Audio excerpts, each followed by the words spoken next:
아침을 시작하는 슬기로운 방법. 오늘 내게 이로운 뉴스. 류영희의 출발 새아침. 네, 류영희의 출발 새아침 3부 문을 활짝 열었습니다. 먼저 경제 박뉴스 살펴보죠. 알면 대박, 모르면 쪽박. 경제 박뉴스. 복잡하고 어려운 경제 이야기를 쉽고 재밌게 풀어드리는 시간입니다. 알면 대박, 모르면 쪽박. 경제 박뉴스 참좋은 경제연구소 이인철 소장 만나겠습니다. 소장님 안녕하세요. 네, 안녕하세요. 소장님이랑 저랑 오늘 옷이 비슷하네요. 깔맞춤. 예. 네.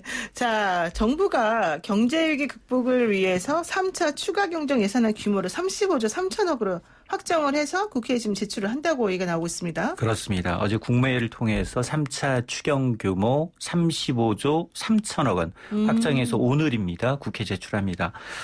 1년에 한 해에 3번 추경 편성한 것은 1972년 이후에 48년 만입니다. 오일 쇼크 때였나요? 그때가? 오일 쇼크와 그다음에 당시에는 이제 우리가 SOC를 통해서 사회 경제 발전하였기 때문에 돈이 필요했습니다. 그렇죠. 그래서 그 규모는 지난 2007년 글로벌 금융위기 당시 한 28조 4천억 원보다도 더 많아졌습니다. 역대 네. 최대 규모인데 이 돈 어디에 쓰이느냐.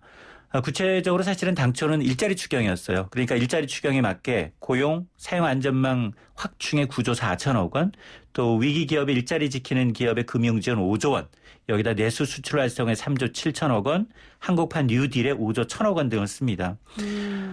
단일 추경으로 사상 최대 규모다라는 거, 경기 침체의 골이 그만큼 깊다라는 거고, 네. 정부는 일단 국회 추경안이 통과가 되면 3개월 이내 이 금액의 75% 이상을 빨리 조기에 집행하겠다라는 겁니다.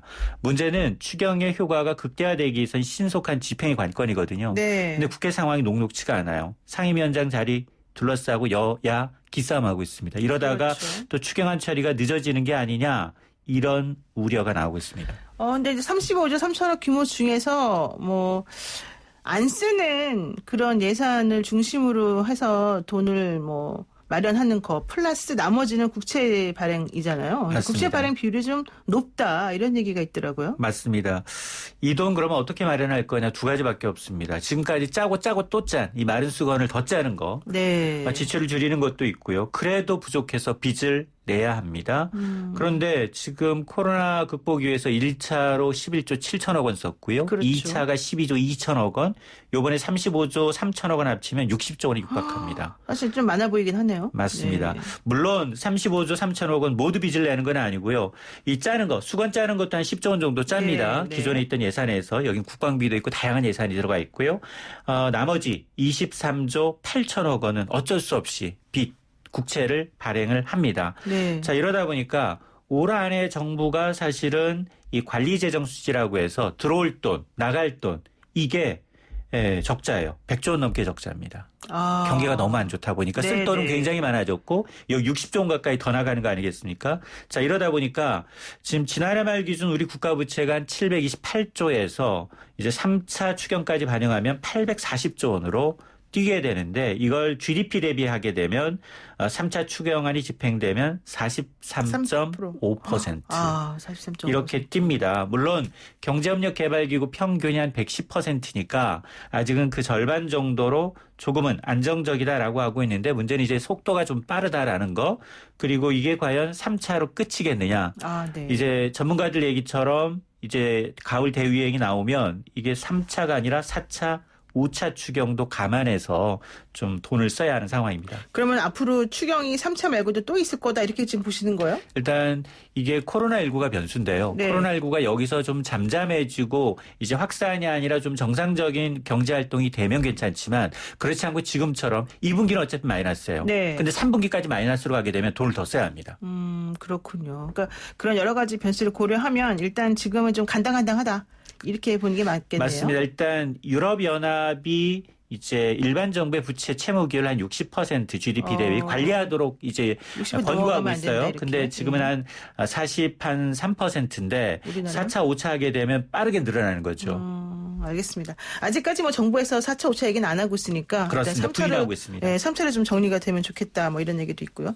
자, 내일부터 비말 차단용 마스크를 어머나 한 장당 500원에 살 수 있다고요. 이렇게 기쁜 소식이 있을 수 있습니까? 그렇습니다. 학교 가는 애들 정말 깝깝해요. 네. KF 80하고 93은 너무 오래 못 쉬어요. 숨쉴 수가 없습니다. 그러다 보니까 숨쉬기는 조금 폄하하고 그 대신에 비말은 좀 차단해주고 이게 내일부터 장당 500원에 온라인을 통해서 살 수가 있습니다. 식품의약품안전처가 4곳 이 의약품 팔 수 있도록 허가를 했는데 네. 가장 중요한 건 성능이에요. 과연 이 비말 차단이 그러면 80, 90만큼 되느냐? 그건 아니고요. 마스크의 성능은 KF 55에서 80 수준. 네. 그러니까 비말을 차단하긴 하는데 성능이 이제 그거보다는 조금 떨어지지만 그래도 이 정도면 전문가들이 나쁘지 않다라고 보고 있는 겁니다. 그래서 이 비말 차단용 마스크는 일반 이 덴탈용 마스크라고 불리우는데 침방울을 좀 차단하면서도 감염 예방 효과가 있기 때문에 가볍고 통기성이 있는 게 특징적입니다. 네. 어쨌든 이거는 기존의 마스크와는 달리 공적 판매 방식을 거치지 않고 판매가 되기 때문에 구매 횟수, 수량은 제한이 없습니다. 네. 다만 판매가 온라인부터 시작이 되고요. 이달 안에 빠르면 약국이나 마트와 같은 오프라인에서도 구매할 수 있도록 하겠다라는 게 정부의 방침입니다. 그러니까 비말 차단용 마스크로 의약 외품 허가를 받은 마스크를 파는 데가 생산하는 데가 3군데네요. 4군데. 지금은 4군데밖에 없습니다. 어디요? 이게 이제 건영 크린텍이라는 곳, 파인텍, KM, PNTD인데 아마 이제 PNTD가 가장 먼저 이제 내일부터 판매할 것 같은데 이 4군데가 지금 우선 허가를 받았기 때문에 이게 수급에 따라서 이쪽으로 확 쏠리게 되면 다시 한번 이제 판매처를 좀 늘리고 그리고 공적으로 지금 하고 있는 뭐 옛날에 했던 오브제처럼 할 수도 있습니다. PNTD가 웰킵스 말하는 거군요. 네, 그리고요. 자, 면세점 재고 명품이 온라인에 풀리자마자 품절 사태를 빚었다. 어제 난리 나서요. 쇼핑몰이 막 마비되고. 네. 어떻게 된 겁니까? 여기 클릭 안 하셨죠? 저는 그런 거 잘 못합니다. 네. 코로나19 때문에 팔지 못한 재고 면세품. 네네.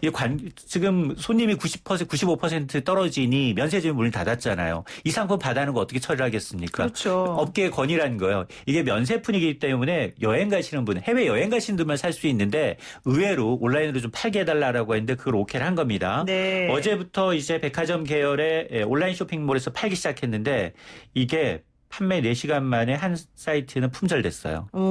그리고 오전에 준비된 물량이 거의 90%가 다 소진이 된 겁니다. 네네. 이 면세품 브랜드가 달랑 4개였어요. 한 백화점은.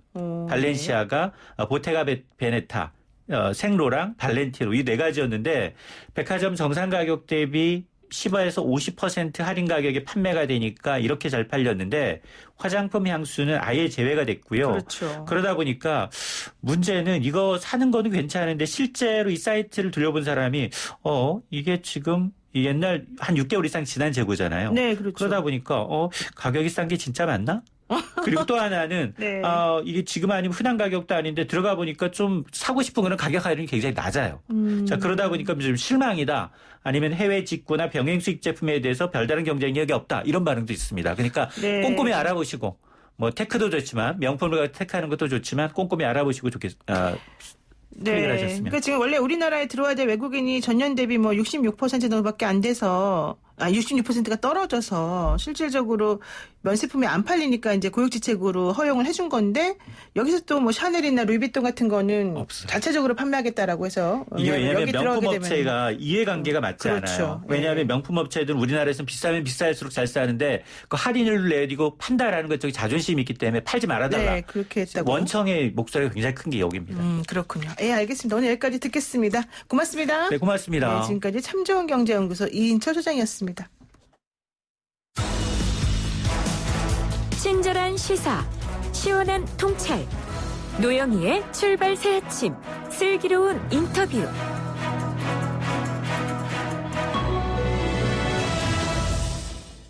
코로나19가 바꿔놓은 일상 중에서 대표적인 것이 바로 비대면 소통, 이렇게 우리가 볼 수 있습니다.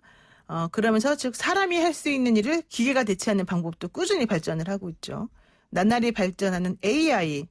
근데 이거를요, 국회 입법보좌관으로 활용하자 이런 방안을 제시한 의원이 있어서 한번 연결을 해보겠습니다. 조승래 더불어민주당 원내 선임 부대표 연결합니다. 의원님 안녕하세요. 예, 안녕하세요. 조승래입니다. 네, 근데 사실 저희가 설명을 조금 드리긴 했습니다만은 인공지능 AI를 국회의원 보좌관으로 활용한다 이런 발상 참 신선하기도 하고 이게 뭔가 궁금하기도 하고 그러네요. 예, 아시는 것처럼 요즘 이제 인공지능을 그 집에서도 많이 또 활용도를 하고 있지 않습니까? 그렇죠. 예를 들면 뭐 TV를 킬 때 뭐 인공지능을 부르죠. 누구누구야.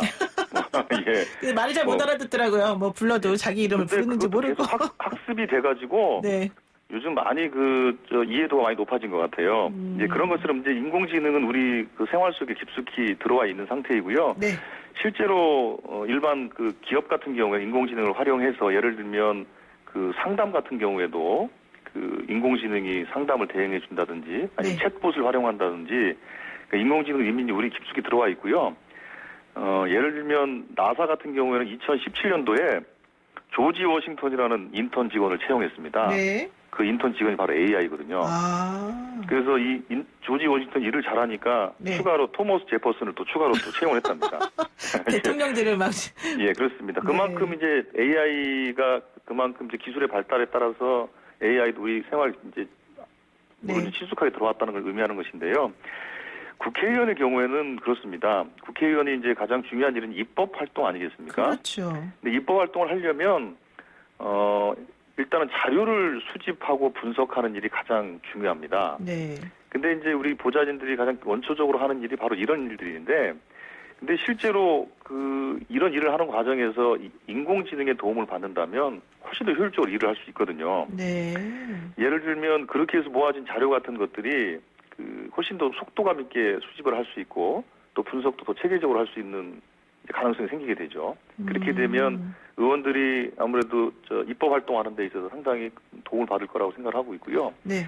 또 한편으로는 우리가 보통 이제 의원들의 의정 활동에 대해서 홍보도 하고 또 여론의 반응도 좀 분석하고 이런 작업들을 하지 않습니까? 그렇죠. 그래서 보통 이제 보좌진들 하는 일 중에 가장 대표적인 일 중에 하나가 뭐냐면은 예를 들면 매일같이 조승래라는 검색을 하는 겁니다. 포털에서. 네. 네. 근데 아시는 것처럼 이 검색은 텍스트로 됐을 때만 검색이 가능합니다. 그래요? 그렇습니다. 영상은 검색이 안 되거든요. 아, 전혀 몰랐네요. 네. 예, 그렇죠. 그래서 근데 제가 얼마 전에 카이스트에 제 지역권에 카이스트가 있는데요. 네네. 카이스트 AI 대학원을 갔더니 거기는 영상을 안면 인식으로 검색하는 그런 AI가 있더라고요. 네네. 그럼 이런 AI 기능을 AI 인턴 보좌관으로 기능을 가지고 온다면 텍스트뿐만 아니라 영상에 대해서도 실제로는 검색을 할 수가 있는 거죠. 네. 근데 만약에 사람이 그걸 한다고 치면 네. 우리 인턴 직원은 아마 밤새야 될 겁니다. 그렇군요. 그러지 않겠습니까? 그래서 네. 이게 상당히 우리 직원들에게 큰 도움이 될 거라고 생각을 하고 있고요. 제가 처음에 이 구상을 얘기했을 때 네. 저희 보좌관은 그러더라고요. 아니, 의원님, 우리 보좌관들 다 일자리 다 뺏을 생각이십니까? 그러니까요. 이제 그렇게 걱정을 하던데, 아니, 그게 아니고, 당신들의 일을 좀 도와주려고 이런 시스템을 만드는 거 아니겠냐. 네. 예를 들면, 우리가 각종 컴퓨터 프로그램, 예를 들면 엑셀이라는 프로그램, 한글 프로그램, 이런 것이 없었을 때는 다 그거를 손으로 다 해야 하지 않았겠습니까? 그렇죠. 네. 근데 그런 프로그램들이 들어오면서 우리 일하는 데 효율을 좀 높여준 거 아니겠습니까? 그런 것처럼 AI는 우리 보좌진들의 일을 더 효율적으로 좀 도와주고, 입법 역량을 좀 키워주는데 기여할 거라고 생각하고 있습니다. 아니, 원래 사회학과 나오신 걸로 알고 있는데, 예, 예. 이런 AI 쪽도 잘 아시나 보죠? 예, 공부 열심히 하고 있습니다. 네. 예. 그런데 AI를 그러니까 입법 보좌관으로 활용한다는 거는 프로그램을 그렇게 깐다는 겁니까? 아니면 로봇을 사서 들여다 놓는다는 겁니까? 어떻게 한다는 겁니까? 예, 로봇을 이제 드릴 수는 없고요. 네. 말하자면 이게 소프트웨어이자 앱 같은 게 되겠죠. 프로그램이 되겠죠. 그렇군요. 그러니까 이제 좋은 거는 나중에는 그것이 이제 로봇 형태로 왔다 갔다 하는 게 있을 수 있을지 모르겠는데, 네네. 그건 굳이 그렇게까지 할 필요는 없는 것 같아요. 왜냐하면 비용도 문제가 있을 것 같고요. 네. 그리고 아직은 거기까지는 좀 기술 발전이 되질 않아가지고 거기까지는 어려울 것 같고요. 네. 다만 이제 소프트웨어나 프로그램 형식으로 존재하게 될 것 같고요. 그렇게 되면 그 프로그램이 그런 의정 활동을 도와주는 그렇게 일단은 생각해야 될 것 같습니다. 네. 지금 오늘 그래서 국회에서 무슨 공청회 같은 걸 하시나요? 그러면 관련해서? 예, 이제 그 조정훈 의원하고 저하고 둘이 네. 그 AI 인턴 도입을 위한 전문가 간담회, 간담회를 진행을 하는데요. 네. 당초에는 제가 그냥 그 AI 인턴 채용 공고를 내겠다. 네. 그렇게 사실은 제가 했었습니다. 그래서 채용 공고문까지 다 만들어놨었습니다. 네. 그래서 그렇게 진행을 하려고 제가 그 주변의 동료원들한테 물어봤더니 상당히 관심을 갖더라고요. 그리고 업계에서도 관심을 많이 가져서 네. 그렇게 바로 그냥 그 채용 공고 내는 것보다는 뭔가 간담회를 통해서 이게 어떤 의미가 있는 것인지에 대해서 조금 더 좀 논의 과정을 좀 거치는 게 어떻겠냐라는 의견들이 있어서 그렇게 하기로 했고요. 네. 제가 AI 인턴이라고 표현한 건 뭐냐면 지금 국회는 인턴으로 들어와서 9급, 8급, 그래서 4급 보좌관까지 이렇게 쭉 올라가는 그런 과정이 있습니다. 네. 이 AI도 처음에는 아무래도 좀 어설프지 않겠습니까? 그렇죠. 그래서 바로 AI 보좌관을 시킬 수는 없고 해서 인턴으로 출발을 해서 AI들이 점차 이제 기술도 발전하고 또 데이터도 많이 먹으면서 네. 이 AI가 이제 성장을 하게 될 겁니다. 그 과정에서 제가 인턴부터 시작을 해서 보좌관까지 제가 승진시킬 생각입니다. AI도 그렇게 승진 제도가 또 있군요. 예, 승진 안 되면 또 슬퍼할지도 모르겠습니다. 자, 마지막으로 이거 하나만 여쭤보겠습니다. 조 의원님 그 이번에 원내 선임 부대표 지명이 되셨습니다. 예. 재선 의원이시잖아요. 예. 김태년 원내대표랑 당을 함께 이제 잘 끌어나갔을 텐데 내일이 21대 국회 개원일이란 말이죠. 그래서 지금 현재 법사위원장, 예결위원장 뭐 이런 것 때문에 계속해서 통합당하고 기싸움을 한다 뭐 이런 얘기가 있는데 어떻게 될까요? 비밀 하나 알려주세요, 정확하게. 일단 그 내일 6월 5일은 법적으로 정해져 있는 그 국회의장단 선출일입니다. 네. 그 개원식을 하게 되는 날이고요. 그게 그 조영 대표는 뭐 임의 규정이라고 말씀하시는데 그거는 사실과 다르고요. 네. 분명히 국회법상에는 6월 5일 날 하게 돼 있습니다. 그 국회 임기 개시일로부터 7일 이렇게 못을 박아놨기 때문에 그거는 임의 규정이 아니고요. 그건 강행 규정이라고 봐야 됩니다. 처벌 규정이 없다고 임의 규정이라고 얘기하는 것은 그건 사리에 맞지 않는 말씀이라고 생각을 하고 있고요. 네. 그래서 내일 의장단 선출이 저는 될 거라고 생각을 하고 그렇게 추진할 생각이고요. 네. 문제는 이제 법사위 문제와 관련해서 지금 야당에서는 법사위가 견제하는 유일한 수단이라고 자꾸 주장들을 하시는데 법사위가 견제 수단이 되는 것은 법사위 소관, 예를 들면 법원, 법무부, 검찰, 자기가 소관하고 있는 그 행정부처에 대한 견제 기능은 당연히 법사위에서 하는 게 맞습니다. 네. 그런데 거기서 정부 전체를 견제하겠다는 것은 그거는 법사위가 하나의 상원으로서 기능하고 있다는 것에 대해서 사실은 그 실토하는 거나 다름없다고 생각을 하고 있습니다. 그래서 법사위는 자기의 본래 기능으로 좀 돌아가고 체계 작구 심사와 같은 지극히 기술적이고 법리적인 문제에 대해서는 정말로 기술적이고 법리적인 차원에서 처리하는 게 맞겠다. 네. 그게 저희들의 생각이고요. 그래서 법사위의 법제 기능은 별도로 분리를 해서 정말로 그 기술적으로 검토하는 것으로 하고 법사위는 사법위원회로 전환하는 것이 맞다 이렇게 보고 있습니다. 그렇게 되면 사실은 법사위가 다른 상임위에서 초월적으로 분림하는 그런 것들은 없어지게 될 것이고요. 법사위가 전체 국회를 마비시키는 그런 일은 없을 것입니다. 그러면은 법사위원장하고 예결위원장 두 자리 중에 하나만 선택하라 그러면 민주당의 선택은 뭡니까? 저희들 입장은 두 개 다입니다. 네. 알겠습니다. 오늘 말씀 여기까지 듣겠습니다. 고맙습니다. 예, 감사합니다. 네, 지금까지 조승래 더불어민주당 원내 선임 부대표와 이야기 나눴습니다.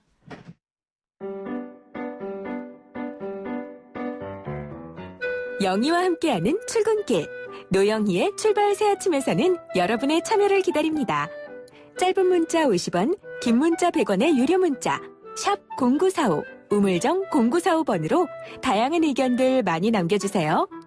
YTN 라디오 어플리케이션과 유튜브에서는 보이는 라디오로도 만나실 수 있습니다.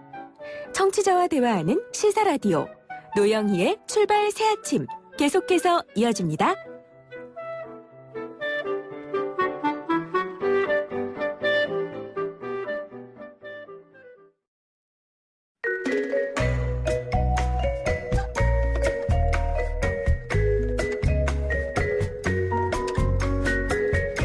뉴스 속 법률 이슈를 탈탈탈 먼지 털듯이 털어보는 변호사들의 조찬 파티.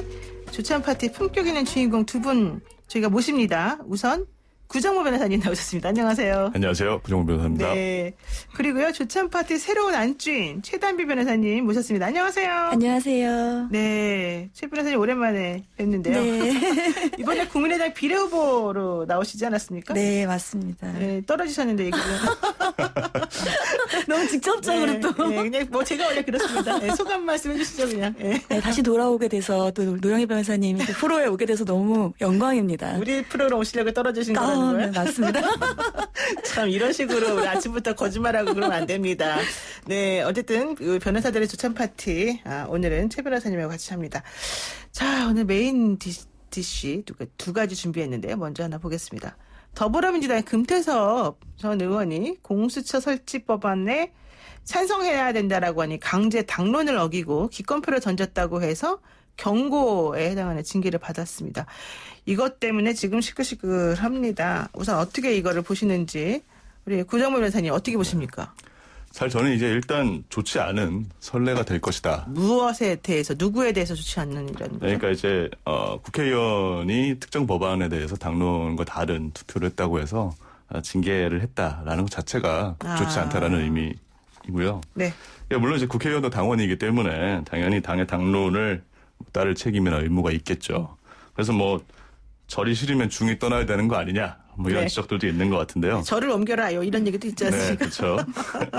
네. 그러니까 어쨌든 이제 이 말도 뭐 경우에 따라서는 일부 일리 있는 말일 수도 있는데 적어도 이제 국회의원의 투표에 관해서는 이제 우리 헌법과 국회법이 그렇게 정하고 있지 않다는 게 중요한 것 같습니다. 일단 국회법 114조의 2항 보면은 의원은 국민의 대표자로서 소속 정당의 의사에 기속되지 아니하고 양심에 따라 투표한다라고 명시가 되어 있고 네. 예, 또 헌법 46조에도 국회의원은 국가 이익을 우선하여 양심에 따라 직무를 행한다.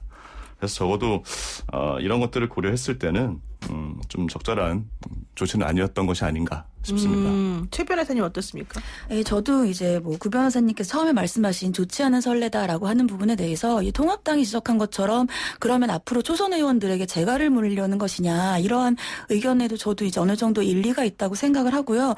두 번째는 이제 금태섭 전 의원 같은 경우에는 물론 이제 민주당의 국회의원이기 때문에 당론이라든지 당명을 따를 의무가 있긴 한데 금태섭 전 의원이 얘기하기로 만약에 이 법안이 통과되기가 어려웠다라고 한다면 다르게 네. 생각했겠지만 충분히 통과될 수 있었기 때문에 지도부에도 그런 의견을 한번 전달을 했었다라고 얘기를 합니다.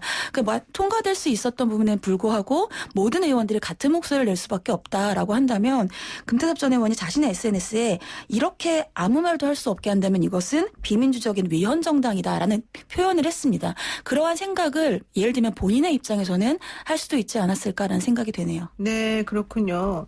자, 그런데요, 이제 민주당 당규를 보게 되면요, 당원 당규를 준수하고 당론과 당명에 따를 의무 이게 이제 기재되어 있는데. 아까 말씀하신 것처럼 헌법과 국회법에는 양심에 따라서 알아서 해라 이렇게 되어 있지 않습니까? 여기서 말하는 양심이 내가 양심에 찔린다 거짓말하니까 뭐 이럴 때 양심하고 다른 거잖아요. 네. 네, 어떤 건가요?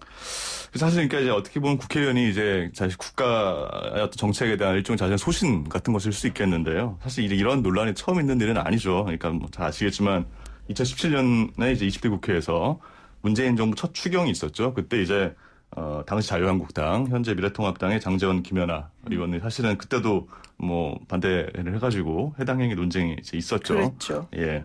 그리고 또 1999년도로 또 거슬러 올라가 보면 아예 또 징계가 된 사례도 있습니다. 그래서 노사정위원회법이 당시 있었는데 당시에 한나라당 당론을 거부하고 표결을 했던 이미경, 이수인 전 의원이 또 심지어 제명 징계까지 받았더라고요. 네, 맞아요. 네. 네. 근데 중요한 것은 이제 제가 봤을 때는 결국 이제 이런 본인이 국회의원으로서 소신과 양심에 따라서 일종의 의사표시를 하는 것인데, 뭐 아무리 당론이 정해졌다 하더라도 이게 도저히 내 양심상, 국회의원의 어떤 국민의 대표로서 판단상 따르기 어렵다라고 하는 경우에, 그러면 이제 이 현재의 국회법과 현재 헌법에 비추었을 때 어떻게 이것을 받아들이는 것이 맞는 것이냐, 이걸 봉쇄하는 것이 현재의 법에 부합하는 것이냐, 제가 봤을 때 이것이 중요한 부분인 것 같고요. 저는 이제 부합하지 않는 것이 아닌가라는 생각이 듭니다. 최 변호사님 어떻게 보세요? 일단 그냥 이제 여기에 계신 두 분 패널과 그리고 앵커님께서 다 변호사니까 변호사의 입장에 생각을 하자면 당론이 헌법과 국회법에 우선할 수는 없죠. 네. 헌법에 우선할 수 있는 법은 없습니다. 그렇죠. 그런데 이제 그러면 금태섭 전 의원은 두 개의 지위를 가지고 있다면 하나는 본인이 이제 법조인으로서 생각했을 때 당론보다는 헌법이 우위하고 내가 국가와 국민을 위해서 일을 하는 것이 당론에 위반되더라도 문제가 없다라는 생각을 했을 수 있고요. 두 번째로는 이제 당론이 기속이 되는 이제 국회의원이라고 했을 때 물론 이제 공수처 설치 법안 같은 경우에는 문재인 정권의 국정 과제이고요. 민주당에서는 굉장히 중요한 법안이라고 생각을 합니다. 그렇죠. 네. 그래서 이제 뭐 패스트트랙까지도 됐었고 그러니까 이 부분을 반드시 통과시켜야 되는 어떠한 그런 목적이라든지 이런 것이 있었는데 만약에 이 부분이 통과가 되지 않았다라고 한다면 어느 정도 금태섭 전 의원에게 먼저 징계라든지 당 차원에서 이러한 경고를 하는 것에 문제가 없다라고 보이는데 결국은 지금 공수처 법안이 통과가 됐고 통과가 된 부분에 대해서 1명 아니면 2명 정도 아주 소수의 의원이 본인의 목소리를 낸 것까지도 지금 이렇게 징계를 한다라고 하면 글쎄요 과연 당론이 앞서는 것이 맞는 것인가 이러한 부분은 좀 의문이 드는 부분입니다. 근데 사실 이제 그 부분 관련해서 결과론적으로는 통과가 됐지만 그 당시에 4+1이라고 하는 협의체를 열심히 끌어다가 하지 않았으면은 네. 매우 위험한 상황이었다라는 게 민주당 입장이란 말이에요. 네. 게다가 원래 그 강제 당론으로 정하기 전에 민주당에서는 이 공수처 관련해서 엄청나게 많은 토론을 했고 여러 가지 얘기를 하면서 결국 좀 따라줘야 된다라는 얘기를 해서 3분의 2 이상이 찬성을 해서 그렇게 하기로 했는데 금태섭 전 의원 혼자만 그렇게 돌출 행동을 해버렸다는 게 또 문제다 이런 얘기도 하고 있고 또 하나는 조홍천 의원과의 비교를 또 합니다. 조홍천 의원도 반대했었지만 결과적으로 마지막에는 찬성으로 표를 던졌는데 금태섭 전 의원은 끝까지 기권표를 던지면서 사실상 반대를 공식화한 거다. 이제 이런 것들에 대해서는 우리가 어쩔 수 없지 않느냐. 이게 민주당 입장인 것 같아요. 그거 어떻게 보세요? 네, 맞습니다. 그러니까는 지금 어제 이제 김남국 의원이 얘기를 한 것처럼 그 당시에 많은 토론 절차를 거쳤고 그 토론 절차에서도 금태섭 전 의원이 자신의 의견을 얘기를 했다는 거예요. 네, 그렇죠. 그렇게 다 토론 절차를 거치고 당의 결과가 나왔는데 그 부분을 따르지 않은 것은 문제가 있지 않느냐라는 것이고요. 그 부분은 그렇게 볼 수 있는 시각도 전 분명히 있다라고 생각을 합니다. 왜냐하면 공수처 설치 법안 같은 경우는 굉장히 중요한 국정 과제였고 이 부분은 이제 민주당의 의원들이 다 여기에 대해서는 서로 토의를 하고 결과를 낸 것인데 다르게 결정한 부분에 있어서는 문제가 있지 않느냐. 그래서 결국 이해찬 대표도 어제 그러한 취지로 얘기를 했고요. 그렇지만 조홍천 의원도 그 당시에는 이제 찬성표를 던졌지만 지금은 입장을 달리 표명을 하고 있죠. 그렇게까지 징계를 하는 것이 과연 옳겠는가. 낙천으로 인해서 그만큼의 책임을 졌다라고 하고 있기 때문에 조홍천 의원도 찬성표를 던졌지만 그렇게 모두 다 찬성표를 던지게 하는 이제 강제적 권고가 과연 맞는 것이냐. 강제적 당론이 맞는 것이냐. 이러한 입장을 취하고는 있죠.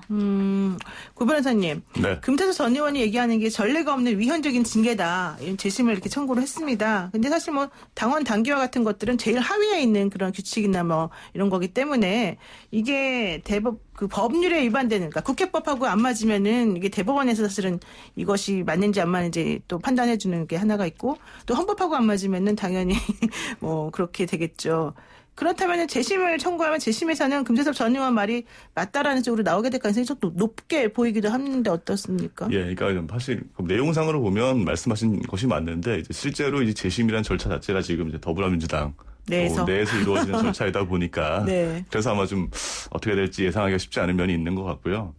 아마 금태섭 전 의원이 아마 어떻게 될지 가장 잘 알고 있지 않을까 싶긴 한데, 그러니까 어쨌든 결과적으로 일단 더불어민주당은 어느 정도 결정을 내린 것이기 때문에 이게 일단 이 당내 재심 절차에서 뒤집어질 가능성이 높지는 않지 않을까라고 조심스럽게 한번 예상은 됩니다. 근데 이해찬 대표는 이게 뭐 가장 낮은 수준의 징계다 이러면서 경고 정도 한 거 가지고 왜 이렇게 심하게 하느냐 뭐 이런 얘기를 하는 것 같은데 또 아까 통합당 얘기 잠깐 하셨습니다만 이게 바로 이제 초선 의원들을 본보기 삼기 위해서 이걸 하는 거 아니냐. 그러니까 그렇게 가장 낮은 수준의 징계 하나만한 징계를 왜 하느냐. 이거는 보여주기다. 이런 얘기가 있단 말이죠. 이런 식으로 그 국회의원이 양심에 반하여 뭔가를 하게끔 만드는 이 당의 행동 혹은 당의 그런 의사결정 이게 과연 타당한지 이 부분에 대해서는 어떻게 보세요, 최 변호사님?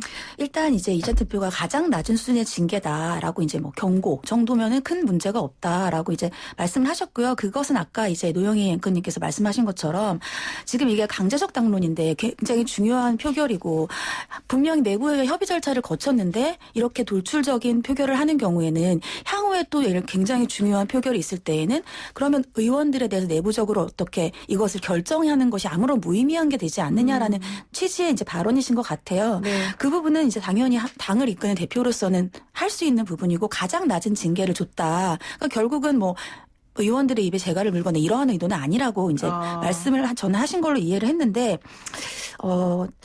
다만 일단 초선 의원들 같은 경우에는 저는 조금 압박감을 느낄 수 있다고 생각을 해요. 당장 네. 김남국 의원도 입장이 하루 만에 바뀌지 않았습니까? 그래서 저는 그런 것을 보면서 의원들 입장에서는 또 그런 것이 아무리 낮은 징계라 하더라도 좀 아무래도 우려스러운 부분이 아닐까라는 생각이 될 수도 있다라고 이제 개인적으로는 어제 봤습니다. 그렇군요. 뭐 진중권 교수는 또 김남국 의원에 대해서 아름다운 간신이 되세요. 뭐 이렇게 또 비꼬았다는 얘기가 있더군요. 네, 금태섭 전 의원 얘기는 여기까지 하고요. 오늘 우리가 다뤄야 될 주제가 하나 더 있습니다. 한번 들어보겠습니다.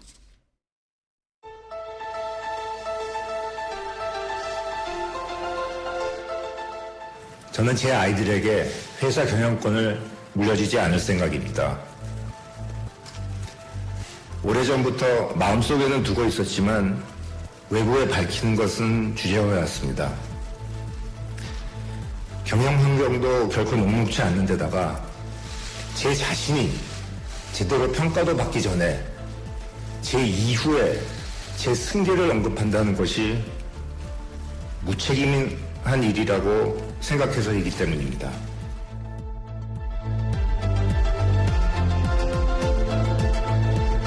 네, 지난달에 대국민 사과문을 발표한 이재용 삼성전자 부회장의 목소리를 들으셨는데요.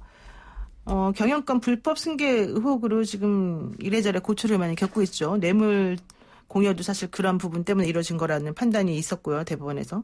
이번 같은 경우는 이제 또 분식회계 관련한 삼바 얘기와 관련해서 또 경영권 불법 승계를 위해서 이런 걸 한 거다. 이것 때문에 지금 검찰 수사를 받으면서 이재용 삼성전자 부회장이 어제 그제 지금 검찰 기소의 타당성 여부를 판단해달라면서 했던 것이 이제 논란이 되어서 저희가 오늘 한번 얘기를 꺼내봤습니다. 검찰 수사심의위원회에 소집을 신청하면서 나에 대한 이 검찰의 앞으로의 기소나 영장 청구 같은 것들이 예상이 되는데 혹시 그게 너무 나에 대한 부당한 압력은 아니냐 이제 이거를 평가해달라는 거 아니겠습니까? 검찰 수사심의위원회가 뭔지 일단 그거부터 한번 얘기를 한번 해보죠. 구 변호사님 얘기 좀 해주실까요? 예, 검찰수사심의위원회가 이제 사실은 이게 오래된 제도가 아니고 2018년에 이제 검찰이 자체 개혁 방안을 내달라라는 요청에 대해서 낸 방안 중에 하나죠. 그래서 수사 중립성을 확보를 하고 뭐 권한 남용을 방지하겠다 이런 취지로 마련된 건데 사실 절차의 내용을 보면은 이제 심의 대상이 뭘로 되어 있냐면 네. 국민적 의혹이 제기되거나 아니면 사회적 이목이 집중되는 사건 일단 심의 대상이 되고요.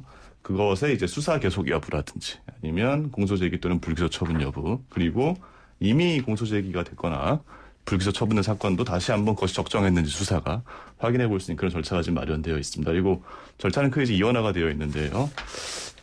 일단 이 수사심의위원회의 심의 대상이 되는지를 먼저 이제 이 검찰청의 검찰시민위원회라는 곳에서 판단을 하고요. 여기서 판단이 돼서 대상이 된다라고 하면 그 다음에 이제 사건의 종류에 따라서 심의위원회 넘어가서 판단을 받게 되는 절차입니다. 네, 근데 뭐 검찰 수사심의위원회가 실제 가동된 예도 별로 없지만 없다기보다는 별로 없지만 또 뭐 검찰에서 한 거를 뒤집어 엎는 방식으로 결론이 난 적은 또 없는 것 같아서 이게 실효성이 있느냐 뭐 이런 논란도 있습니다. 그런데 왜 이재용 부회장이 이렇게 검찰 수사심의위원회에 뭔가 물어보겠다 이런 얘기를 했을까? 왜 이런 선택을 했을까? 이게 좀 궁금하더라고요. 네. 그러니까 지금 현재 이 이재용 부회장 측에서는 기소가 될 가능성이 굉장히 높다라고 보고 있는 것 같아요. 그리고 네. 실제로 수사팀 내에서도 많은 이러한 증거들을 확보하고 있고 이재용 부회장을 이제 신병을 확보해서 구속을 해야 된다. 이런 이제 입장이 있다라고 이제 알려져 있습니다. 그래서 일단 검찰에만 이걸 맡기면 기소될 가능성이 너무 높으니까 이러한 다른 심의위원회를 통해서 기소 여부를 이제 외부 기관, 제3기관에서 한 번 더 판단을 받아보자라는 것이고요. 현재 지금 이제 검찰 개혁 얘기가 많이 나오면서 검찰의 수사가 너무 과도한 것이 아니라 이런 얘기가 나오고 있지 않습니까? 그런데 네. 앞서서 이제 앵커님도 지적하신 것처럼 이 사건이 지금 분식회계는 별도이긴 하지만 결국은 경원권 승계랑 다 맞물려 있는 것이고 그렇죠. 경원권 승계는 지금 이 박근혜 전 대통령의 뇌물과 관련돼서 이미 굉장히 오랫동안 재판을 받아온 것이고 압수수색도 많이 받았습니다. 네. 그러니까 지금 결국은 같은 사건인데 이것을 또 다시 검찰이 기소를 하는 게 아니냐. 그러니까 거의 뭐 삼성 측에서는 이것이 핀셋 수사가 아니라 거의 없는 것을 털어내는 식의 수사다. 이렇게까지 이제 표현을 하고 있거든요. 그러니까 결국 검찰권을 남용하고 있다라고 얘기를 하고 싶은 거예요. 네. 그러니까 검찰권을 남용하고 있고 제3자 외부로부터 내가 한번 기소가 내가 타당한지를 받아보겠다. 그래서 결국은 기소를 안 당하고 싶은 이런 이제 노림수가 아닌가 이렇게 보입니다. 아, 그렇군요. 그런데 구 변호사님 입장에서는 어때요? 이 기소하는 게 맞아요? 제가 봤을 때는 사실 그렇죠. 일단 검찰이 봤을 때도 사건을 이제 1년 6개월 동안 직접 수사를 했는데 이제 와서 뭐 불기소로 덮기는 너무 큰 사건이라고 생각이 들고요. 네. 사건 자체도 제가 봤을 때는 이미 지금 사건이 사실은 3바 사건이 1차 사건이 있지 않습니까? 이 증거인멸 사건. 그렇죠. 여기서 공장 밑바닥에다가 컴퓨터를 숨겨놨다든지. 콘크리트를 막 딱. 그것도 뭐 박아놓고. 이재용 부회장 이니셜에 해당되는 걸 전부 삭제했다. 네. 이런 게 이미 있었던 사건이기 때문에 어떻게 보면 지금 이제 이 분식회계 사건은 2차 사건이고 본안 사건이죠. 그래서 이거를 지금 사실상 덮는다라고 하는 건 저는 말이 안 되는 것 같고요. 다만 이제 실제 기소가 됐을 때 뭐 이게 용두사미가 될지 아니면 침소봉대가 될지는 좀 지켜볼 문제다 이렇게 생각을 합니다. 그러니까 검찰 수사심의에서도 기소하는 것이 타당하다는 쪽으로 의견이 나올 가능성이 좀 많아 보이기도 한다 이런 얘기인데 사실 그렇죠. 그 이재용 부회장을 위해서 이런 모든 일련의 행동들이 일어났다라고 지금 검찰이 보고 있는데 그 위에 있는 이재용 부회장을 놔두고 나머지 사람들만 기소한다는 것도 사실 좀 상식적이지 않은 부분이 있다 이런 거 아니겠습니까? 그런데 지금 현재 검찰이 하고 있는 수사의 방식이나 이런 것들은 지금 문제가 있는 거예요, 최 변호사님? 글쎄요, 저는 법조인이라 네, 솔직히 말씀하시면 기본적으로 됩니다. 검찰의 수사가 문제가 있다고 생각하지는 않습니다. 아. 필요하니까 압수수색을 한다라고 생각을 하고요. 네. 다만 지금 이제 알려져 있는 바로는 이제 검찰 내부에서도 여러 가지 의견이 분분하다는 얘기가 아, 있어요. 그래요? 그러니까 네. 수사팀 내부에서는 그동안에 많은 물증을 확보했고 이제 구속을 하는 것이 맞다라고 보는 반면에 또 다른 팀에서는 지금 아직까지 그렇게 신병을 확보할 정도로 그러니까 구속까지 그러니까 기소 말고요. 구속까지 할 정도로 과연 이것이 물증이 있는 것이냐 이런 얘기도 나오고 있다라고 합니다. 그러니까는 기소는 저는 될 것 같아요. 근데 이제 과연 이 기소가 될 때 이제 이재용 부회장이 지금 이렇게 심의위원회에 간 것은 이 기소 아니면 검찰의 수사가 타당하냐의 부분에서 기소도 이제 불구속 기소가 있고 구속 기소가 있으니까 구속까지 이제 되는 기소는 이제 수사팀이 그렇게 보고 있는데 그 부분을 조금 어떻게 불구속 기소 같은 것으로 검찰 수사권이 좀 과도한 것이 아니냐 이러한 주장을 하려고 하는 것이 아닌가 이렇게 생각을 하고요. 저도 구 변호사님 말씀처럼 이제껏 이렇게 수사를 했고 많은 뭐 증거인멸 우려라든지 뭐 압수수색 또 증거들이 있는데 지금 기소를 안 하는 것은 검찰 입장에서 우리의 수사가 잘못됐다는 것을 인정하는 것이기 때문에 기소는 될 것 같습니다. 그러니까 기소를 막겠다는 뜻이 아니라 구속영장 청구를 막겠다는 뜻으로 이거 사실은 한 거다. 이렇게 지금 다들. 제 개인적인 생각입니다. 네.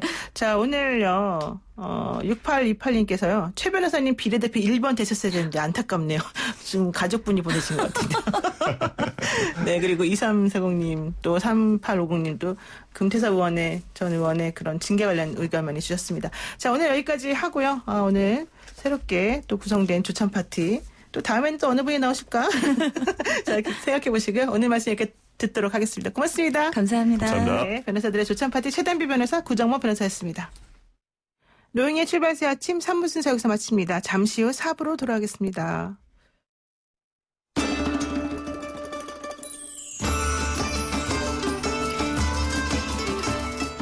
뉴스 탐구 생활 바른 역사.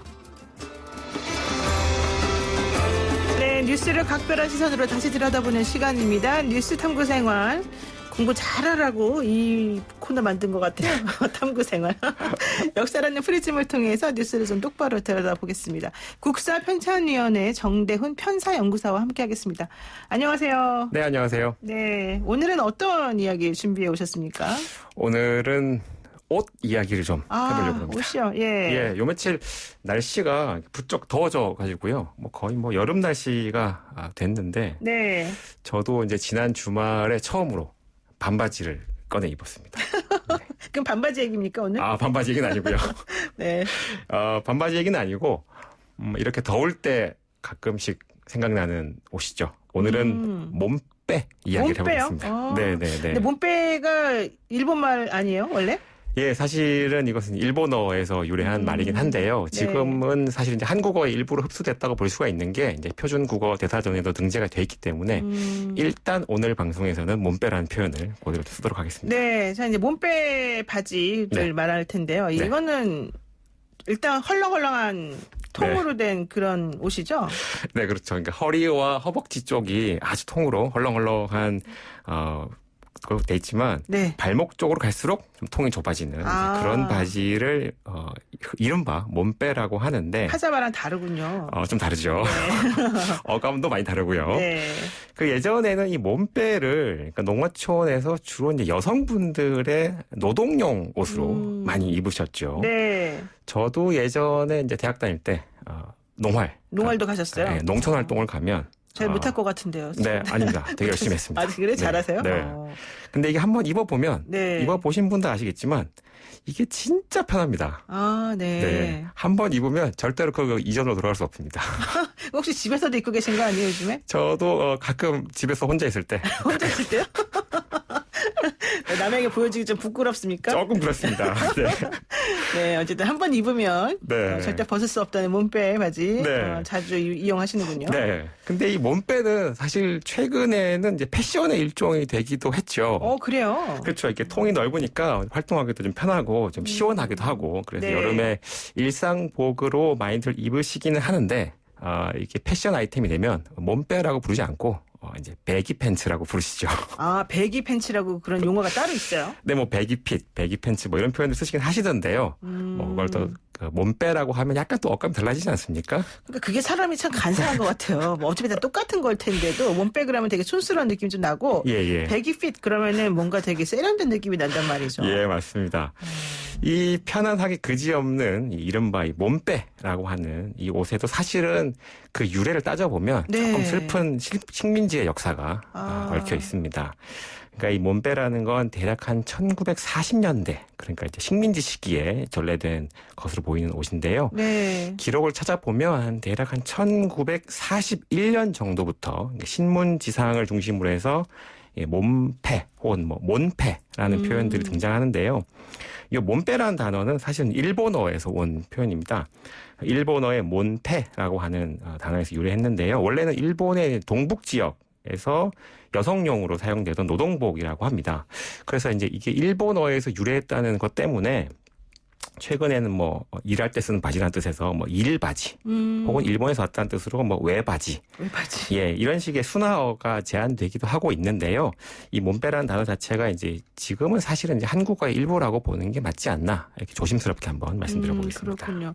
그런데 이게 사실은 그 아까 1941년도 정도에 이제 나온 거다라고 얘기했었는데 네네. 그때가 2차 세계대전이 한창이던 때 아니겠습니까? 예 맞습니다. 제가 그 지난 시간에 주민등록제도의 기원을 얘기하면서 그 2차 대전 중에 일제가 조선인들을 징병하기 위해서 지금의 주민등록제도에 해당하는 제도를 만들었다. 이런 말씀을 드렸었잖아요.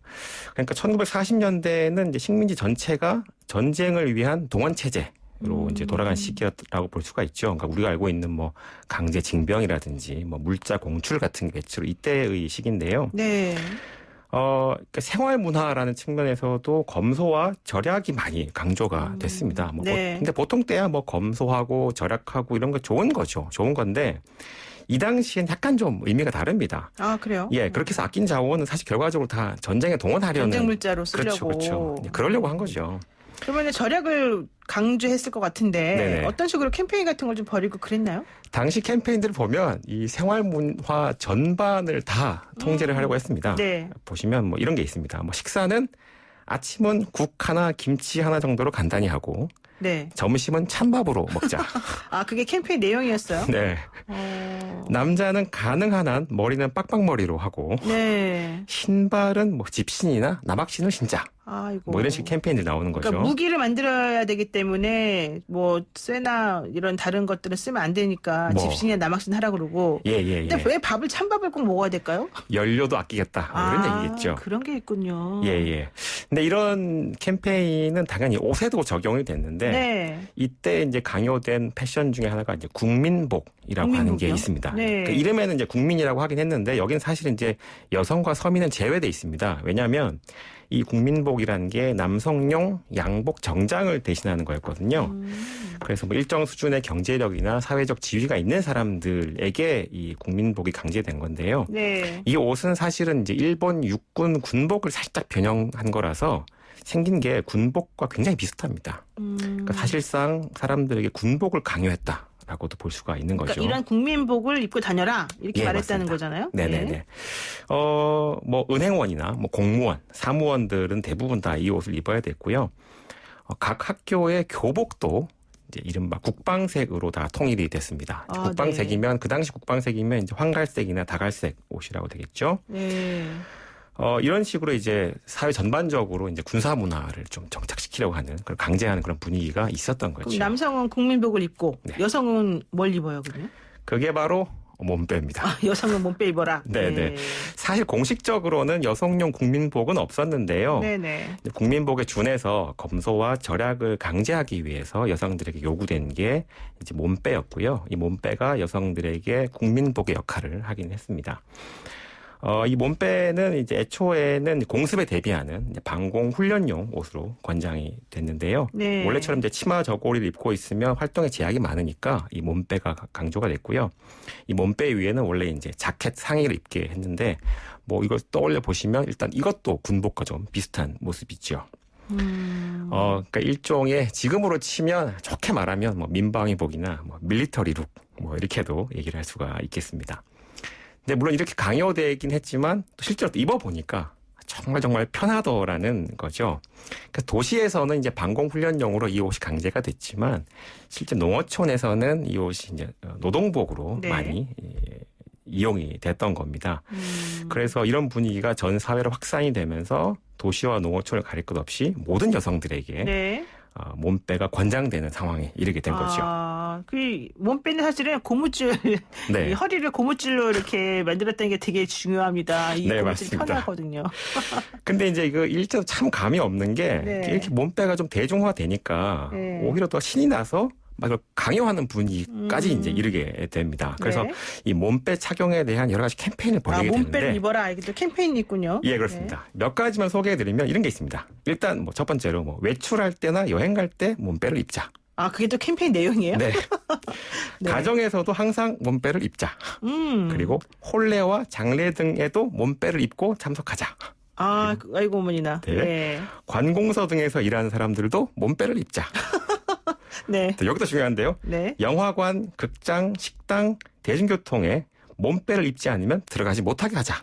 어머나 그런 것도 있습니까? 네, 그런 것도 있습니다. 그러니까 지금 이제 마스크를 쓰지 않으면 대중교통을 이용하지 못하는 게 지금 우리 모습인데 네. 약간 요거랑 비슷한 측면이 있긴 있습니다. 물론 이제 식민지 시기에 이제 동원 체제하고 지금의 이런 공공보건을 동일하게 비교할 수는 없겠습니다만은 네. 당시 사회 분위기를 생각해 볼 때 이런 캠페인의 강제력은 좀 적지 않았을 것 같다. 이런 말씀 드리겠네요. 뭐 몸빼를 여학생 교복으로 또 쓰기도 하고 그랬었나 봐요. 그러면? 그렇습니다. 일부 여학교에서는 몸빼를 교복으로도 채택한 경우가 있었습니다. 근데 사실 네. 좀 패션을 아시는 분들은 네.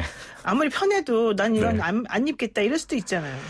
그렇습니다. 이런 획일화된 통제, 강제에는 반드시 저항을 부르게 돼 있죠. 네. 근데 그렇다고 해서 몸빼 자체를 안 입을 수는 없기 때문에 몸빼를 나름대로 패션 아이템으로 승화시키려는 움직임도 있긴 있었습니다. 약간 소극적 저항 이렇게 생각하면 그렇죠. 되겠네요. 네. 그래서 원래는 이 몸빼가 검소와 절약을 강조하는 거였기 때문에 네, 색깔도 네. 제한돼 있었지만 어떤 분들은 화려한 색깔이나 네. 무늬를 넣은 몸빼를 입기도 했죠. 네, 그렇군요. 몸빼를 안 입으면 대중교통 이용할 수 없다. 참 특이한 말이었습니다. 오늘 네. 여기까지 듣겠습니다. 고맙습니다. 네, 감사합니다. 네, 지금까지 정대훈 국사편찬위원회 편사연구소였습니다. 노영희의 주말 새 아침, 내일 아침 7시 정각에 변함없이 슬기로운 내용으로 찾아뵙겠습니다. 고맙습니다. 너는